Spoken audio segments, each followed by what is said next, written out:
జై తెలంగాణ, జై బీసీ, కవితక్క నాయకత్వం, కవితక్క నాయకత్వం. ఈరోజు మన రాష్ట్రంలో చూస్తున్న పరిణామాలు బీసీల పట్ల ఒకసారి బిల్ అంటాడు, ఒకసారి ఆర్డినెన్స్ అంటాడు, ఇంకోసారి స్పెషల్ జీవో అంటాడు ఈ రేవంత్ రెడ్డి.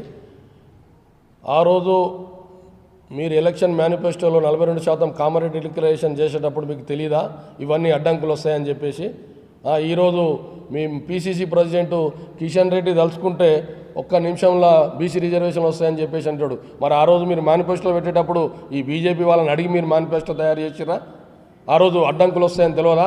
ఈరోజు ముఖ్యమంత్రి గారు నిన్నగాక మొన్న తమిళనాడు పోతాడు. తమిళనాడులో 69% ఈ తమిళనాడు విధంగా తమిళనాడు మాదిరిగా 69% రిజర్వేషన్ అమలు చేస్తున్నామని చెప్పేసి ఆయన డంకా బజాయించి స్టాలిన్ గారు పెట్టిన ముఖ్యమంత్రి గారు పెట్టిన మీటింగ్లో చెప్పడం జరిగింది.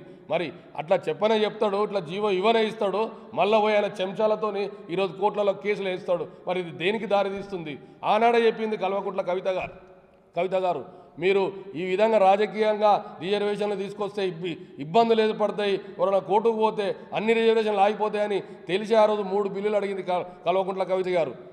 కానీ ఆ రోజు మీరు పట్టించుకోలేదు. అయినా కూడా మేము మా ప్రోద్బలంతో ప్రతి జిల్లాలో బీసీ రౌండ్ టేబుల్ సమావేశాలు, ఇందిరా పార్క్లో 3 సార్లు బహిరంగ సభలు పెడితే కానీ మీకు సోయి రాలేదు. 100 రోజుల్లో చేస్తున్న బీసీ బిల్లును దాదాపు 2 సంవత్సరాలు అవుతున్నా కూడా ఇప్పటివరకు అమలు చేయట్లేదు. ఒకరి మీద ఒకరు, కాంగ్రెస్ మీద బీజేపీ మీద కాంగ్రెస్ నెపం వేసుకుంటున్నారు. అదేవిధంగా సెంట్రల్లో ఈడబ్ల్యూఎస్ రిజర్వేషన్ 10% ఇచ్చినప్పుడు అందరూ బీసీ సోదరులు ఎవరు కూడా వ్యతిరేకించలేదు.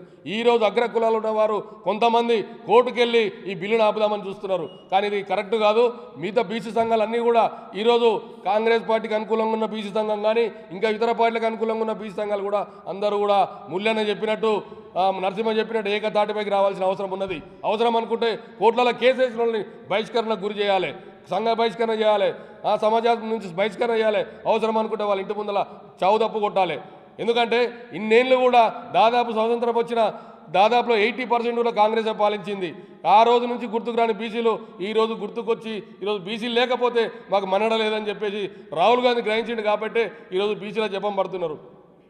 మీరెంతో మీకంతా వాటా ఇస్తామని చెప్పేసి చేతుస్థలో సంఖ్యలో రాజ్యాంగం పెట్టుకొని రాహుల్ గాంధీ తిరుగుతున్నాడు. మరి ఇదేనా? మరి ఇప్పుడు బీసీలతో ఆటలాడుకుంటారు, బీసీల జీవితాలతో ఆటలాడుకుంటారు. ఈరోజు రిజర్వేషన్ వస్తే మీకు పీఠాలు కదులుతున్నాయి. పీఠాలు మేము బీసీలకు ఎవరు వచ్చి రేవంత్ రెడ్డి గారు కానీ రాహుల్ గాంధీ గారు కానీ ధర్నా చేయలేదు రిజర్వేషన్ ఇవ్వమని. మీ పబ్బం నడుపుకోవడానికి, మీరు గద్దెనెక్కడానికి ఈరోజు కామారెడ్డి డిక్లరేషన్లో మీరు 42% ఇస్తామని చెప్పారు.